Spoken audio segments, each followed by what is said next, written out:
Take a deep breath. Thousands of times every single day, you pull a mixture of unseen gases deep into your lungs. One of those gases makes up nearly a full percent of Earth's atmosphere. It surrounds our cities and oceans, yet stays unnoticed because it ignores the natural urge of other elements to interact. For a long time, humanity missed it entirely. By the late 1800s, chemists were certain they completely understood the air we breathe. The math seemed settled. The atmosphere was an established mixture of mostly nitrogen and oxygen.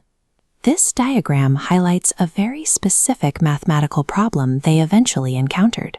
When scientists compared the exact weight of nitrogen pulled straight from the sky against pure nitrogen synthesized in a lab, the atmospheric nitrogen was slightly heavier. Most researchers ignored the discrepancy as a rounding error. But British physicist Lord Rayleigh, seen here, and his colleague, Scottish chemist William Ramsay, refused to let it go. They hypothesized that an unknown element was hiding in plain sight. To find it, Ramsay began a series of exhausting laboratory experiments. He systematically stripped away every familiar gas from a sample of air. He removed the oxygen, then the carbon dioxide, then the water vapor, and finally the nitrogen itself. When he finished, a microscopic bubble of gas remained.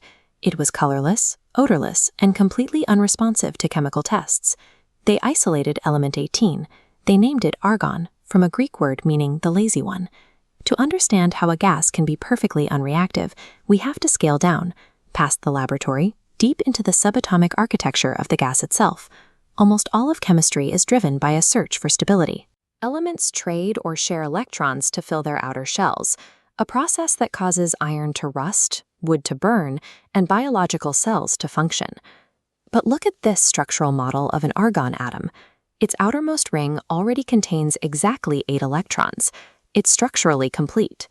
Argon has zero need to gain or lose an electron, never forming chemical bonds. Whatever strikes it simply bounces off, defining this noble gas. Right now, billions of aggressive chemical reactions are tearing molecules apart and stitching them back together all over the planet. Argon sits in the middle of that chaos and watches. Its chemical self-sufficiency renders it an eternal, untouched spectator to a chaotic universe. This leaves a logical problem. If argon refuses to bond, how did it become the third most abundant gas in the air we breathe? Most of our atmospheric argon didn't actually originate in the sky. It came from deep inside ancient rock formations like these. Trapped inside the Earth's crust are specific, unstable isotopes of potassium. Over billions of years, this radioactive potassium slowly decays, transforming directly into argon-40.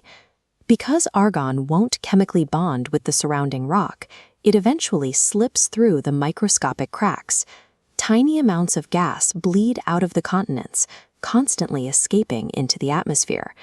The vast supply of argon surrounding us today is the result of that slow, planetary exhalation. Every breath you take contains the invisible exhaust of Earth's deep geological history.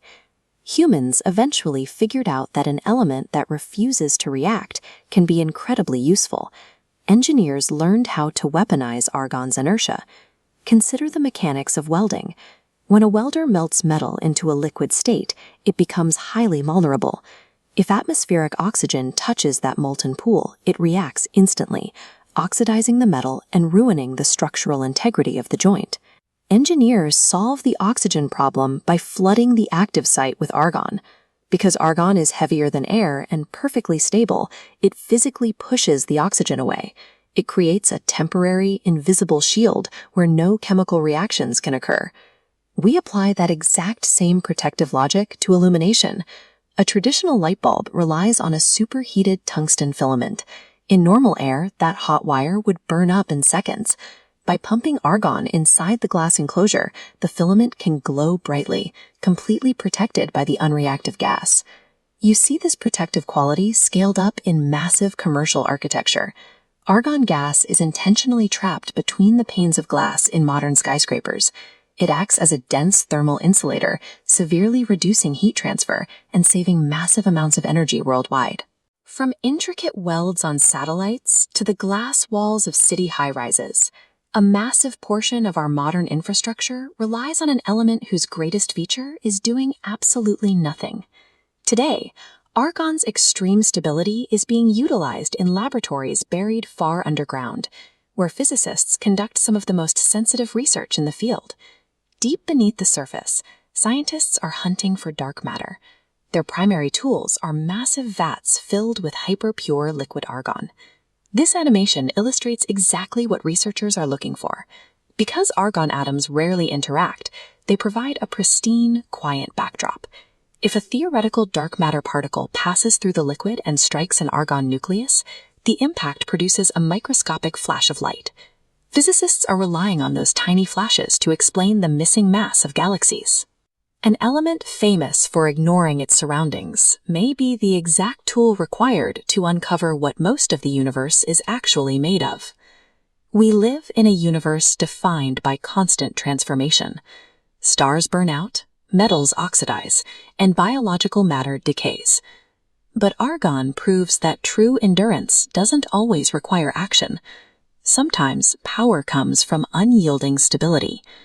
In the next episode of Atomic 118, we meet an element on the absolute opposite end of the spectrum. It is violently reactive, highly explosive, and ironically, it is the exact same element whose deep geological decay birthed the very argon we breathe today. Welcome to Element 19, potassium.